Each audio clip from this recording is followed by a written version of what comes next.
നമസ്കാരം. ഞാൻ ഡോക്ടർ ജയേഷ് പ്രകാശ്. നമുക്കിന്ന് അലർജിയെപ്പറ്റി ചർച്ച ചെയ്യാം. രാവിലെ എഴുന്നേറ്റ് കഴിയുമ്പോൾ അനിയന്ത്രിതമായിട്ടുള്ള തുമ്മൽ, കണ്ണുകൾ വളരെയധികം ചുവന്നിരിക്കും.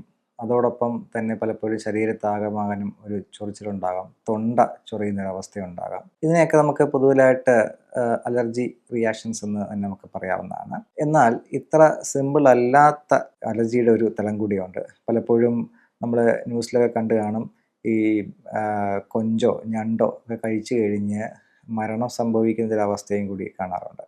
അപ്പോൾ അത് അലർജിയുടെ മറ്റൊരു തലമാണ്. വളരെ രൂക്ഷമായിട്ടുള്ള മരണത്തിന് പോലും കാരണമായേക്കാവുന്ന അലർജി. എന്താണ് അലർജി?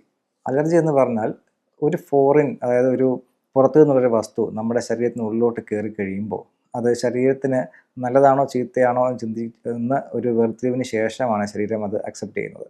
അപ്പോൾ ഇത് ഒരു ഫോറിൻ ബോഡി വന്നു കഴിയുമ്പം അത് മോശമാണെന്ന് തിരിച്ചറിഞ്ഞു കഴിഞ്ഞാൽ നമ്മളുടെ ഇമ്മ്യൂൺ വ്യവസ്ഥിതി അതിനെ ആക്രമിച്ച് കീഴടക്കാൻ ശ്രമിക്കുന്നൊരു പ്രക്രിയയുണ്ട്.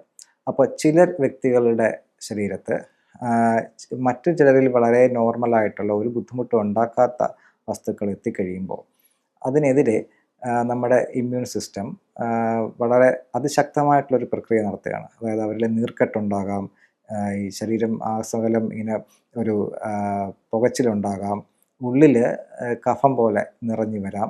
ഈ ഒരു അവസ്ഥകളൊക്കെയാണ് ഇതിൻ്റെ ഒരു തുടക്കം.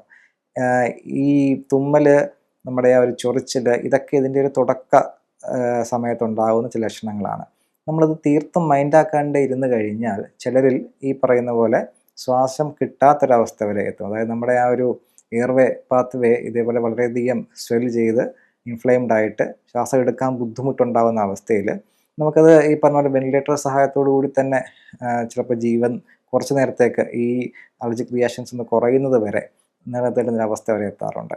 അങ്ങനെ അലർജി വളരെ സിമ്പിളായിട്ട് കണക്കാക്കാൻ പറ്റുന്ന ഒന്നല്ല. എന്നാൽ എങ്ങനെ നമുക്ക് അലർജിയെ ഒന്ന് മെയിൻറ്റെയിൻ ചെയ്യാം എന്ന് നോക്കിക്കഴിഞ്ഞാൽ ആയുർവേദത്തിൽ ഇതിനെ ഒരു കഫപ്രധാനമായിട്ടുള്ള അസുഖമായിട്ടാണ് കാണുന്നത്.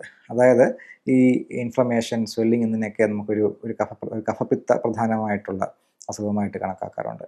അപ്പോൾ അതുപോലെ അത്തരത്തിലുള്ള മരുന്നുകൾ കൊടുത്തുകൊണ്ടും അതോടൊപ്പം നമ്മുടെ ശരീരത്തിലെ ധാതുക്കളുടെ പ്രവർത്തനം ഒന്ന് സുഗമമാക്കാൻ വേണ്ടിയിട്ട് ദീപനവാചനമായിട്ടുള്ള ഔഷധങ്ങൾ കൊടുത്തുകൊണ്ട് ആണ് അലർജിയെ പലപ്പോഴും നമുക്ക് വരുതിയിലാക്കാൻ സാധിക്കുന്നത്.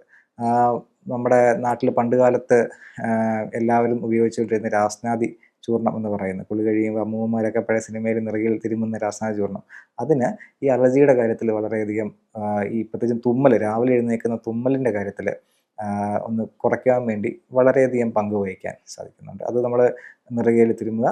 പലപ്പോഴും ആ ഒരു സിമ്പിളായിട്ടുള്ള ആ ഒരു പൊടി ഉപയോഗിക്കുമ്പോൾ തന്നെ പലരുടെയും ഈ രാവിലെ എഴുന്നേൽക്കുമ്പോഴുള്ള തുമ്മൽ അതിനുശേഷം ഇല്ലാണ്ടാവുന്നതായിട്ട് കണക്കാക്കാറുണ്ട്. അതോടൊപ്പം നമ്മൾ ശ്രദ്ധിക്കേണ്ടുന്ന മറ്റു ചില കാര്യങ്ങളുണ്ട്. വളരെയധികം വറുത്ത് പൊരിച്ച ആഹാര പദാർത്ഥങ്ങൾ, ഇപ്പോൾ നമ്മുടെ നാട്ടിൽ സുലഭമായിട്ടിരിക്കുന്ന സോസുകൾ, പുളി, ഉപ്പുരസം, ഇതൊക്കെ കൂടുതലായിട്ടുള്ള ആഹാരങ്ങൾ എത്തുമ്പോൾ ഇതൊക്കെ പലരിലും ഈ അലർജിക് റിയാക്ഷൻസ് ഉണ്ടാക്കുന്നുണ്ട്. അപ്പോൾ ആയുർവേദത്തിൽ വിരുദ്ധാഹാരം എന്നൊരു കൺസെപ്റ്റ് തന്നെയുണ്ട്. അതായത് പലതിൻ്റെയും കൂടെ ചില വസ്തുക്കൾ ഒരുമിച്ച് ചേർന്ന ആഹാരം ഉണ്ടാക്കുമ്പോൾ നമ്മുടെ ശരീരത്തുണ്ടാകുന്ന ബുദ്ധിമുട്ട്, ദഹനപ്രക്രിയ ഉണ്ടാകുന്ന ബുദ്ധിമുട്ട്, അത് പലപ്പോഴും അലർജിയിലേക്ക് നയിക്കാറുണ്ട്. അപ്പോൾ അത്തരത്തിലുള്ള ആഹാരങ്ങളിൽ നിന്ന് നമ്മൾ ഒഴിഞ്ഞു മാറി നിൽക്കുക. പ്രത്യേകിച്ചും ആ ഒരു കൺസെപ്റ്റിൽ വരുന്നതാണ് തൈര്, മീനും ഒരുമിച്ച് കഴിക്കുക തുടങ്ങിയ കാര്യങ്ങളൊക്കെ. എന്നാൽ ചിലരിൽ അതത്ര ഒരു എഫക്റ്റ് ഉണ്ടാക്കുന്നില്ല. അതിൻ്റെ ഒരു പ്രധാനപ്പെട്ട കാരണം, നമ്മൾ ഫിസിക്കലി വളരെയധികം ആക്റ്റീവായിട്ടുള്ളൊരു വ്യക്തിയാണെന്നുണ്ടെങ്കിൽ നമുക്ക് എന്ത് ആഹാരം കിട്ടിയാലും അത് വളരെ പെട്ടെന്ന് തന്നെ ദഹിച്ചു പോകുന്നതായിട്ട് കാണാറുണ്ട്. എന്നാൽ ശരീരം അധികം അനങ്ങാത്ത, ഓഫീസ് ജോബുമായിട്ട് മാത്രം ഇരുന്ന് എ സിയിലും മറ്റും സ്ഥിരമായിട്ട് വർക്ക് ചെയ്യുന്ന ആൾക്കാരിൽ ഇത്തരത്തിലുള്ള ഈ ആഹാരങ്ങളുടെ ചില കോമ്പിനേഷൻസ് അലർജിയിലേക്ക് വളരെ പെട്ടെന്ന് നയിക്കാറുണ്ട്. അതോടൊപ്പം നമുക്ക് തലയിൽ തേക്കുവാൻ വേണ്ടി ചില പ്രത്യേകത്തിലുള്ള എണ്ണകളൊക്കെ ഉണ്ട്. അതൊക്കെയും നമുക്ക് തുളസിയോ കുരുമുളകിൻ്റെ ഇല, മുയൽച്ചെവിയൻ തുടങ്ങിയ അതൊക്കെ ഇട്ട് കാച്ചുന്ന, പണ്ട് കാലത്ത് നമ്മുടെ അമ്മൂമ്മമാരൊക്കെ ഇട്ട് കാച്ചിക്കൊണ്ടിരുന്ന എണ്ണകൾ, ഇതൊക്കെ നമുക്ക് ഒരു പരിധിവരെ ചെറിയ തരത്തിലുള്ള അലർജിയിൽ നിന്ന് നമ്മളെ സംരക്ഷിക്കുന്നതാണ്. അലർജിയുടെ കാര്യത്തിൽ ആയുർവേദത്തിൽ നമുക്ക് ചികിത്സയിൽ പഞ്ചകർമ്മ ചികിത്സ ഒരു പ്രധാനപ്പെട്ട ഒന്ന് തന്നെയാണ്. പലപ്പോഴും അലർജി കൂടി നിൽക്കുന്ന അവസ്ഥയിൽ നമുക്ക് വമനം അല്ലെങ്കിൽ വിരേചനം എന്ന് വെച്ചാൽ ഛർദ്ദിപ്പിക്കുക അല്ലെങ്കിൽ വയറിളക്കുക, ഈ ചികിത്സകൾ ചെയ്യേണ്ടതായിട്ട് വരാറുണ്ട്. കാരണം അവർക്ക് എന്ത് കഴിച്ചാലും ആകെ ഇറിറ്റേഷൻസ്, രാവിലെ എപ്പോഴും സ്റ്റഫ് നോസ് എന്ന് വെച്ചാൽ അവർക്ക് ശ്വാസം എടുക്കാൻ പറ്റാത്ത പോലത്തെ ബുദ്ധിമുട്ട് പലപ്പോഴും വരാറുണ്ട്. എന്നാൽ ഒരു ഉച്ചയാവുന്നതോടുകൂടി ഈ ബുദ്ധിമുട്ടുകൾ കുറയുകയും ചെയ്യും. വൈകുന്നേരവും രാവിലെ ആകുമ്പോൾ വീണ്ടും കൂടുന്നൊരവസ്ഥയുണ്ട്. ഈ അവസ്ഥകളിൽ നമുക്ക് ഈ വമനം, വിരേചനം തുടങ്ങിയ പഞ്ചകർമ്മ ചികിത്സകൾ ചെയ്ത ശേഷം നമുക്ക് ശമന ഔഷധങ്ങളിലേക്ക് കടന്നു കഴിഞ്ഞാൽ വളരെയധികം മാറ്റം ഉണ്ടാക്കാൻ സാധിക്കും. അതോടൊപ്പം ഈ അലർജി എന്നൊരു അവസ്ഥ പലപ്പോഴും നമുക്ക് ഇപ്പോൾ ഒരു പേടിയോ ബുദ്ധിമുട്ടോ ഒക്കെ വന്നു കഴിഞ്ഞാലും നമുക്ക് ഈ പറഞ്ഞ പോലെ വയറ് കാളലുണ്ടാകുക, കഫത്തിൻ്റെ ഒരു ആധിക്യം വരിക തുടങ്ങിയ കാര്യങ്ങളും നമുക്ക് സംഭവിക്കാറുണ്ട്. അത്തരത്തിൽ നമുക്ക് ആ തരത്തിലുള്ള ബുദ്ധിമുട്ടുള്ളവരിൽ നമുക്കൊരു മാനസികപരമായിട്ടുള്ള സപ്പോർട്ട് കൊടുക്കുകയും കൂടി ചെയ്യേണ്ടത് വളരെ അത്യാവശ്യമാണ്. അലർജി നമുക്ക് നമ്മുടെ ശരീരത്തിൽ സ്വതസിദ്ധമായിട്ടുള്ള ഒരു പ്രക്രിയയാണ്. എന്നാൽ അതിൽ ഹൈപ്പർ ആക്ടിവിറ്റിയാണ് ആക്ച്വലി നമുക്ക് ഈ ബുദ്ധിമുട്ടുള്ളത്.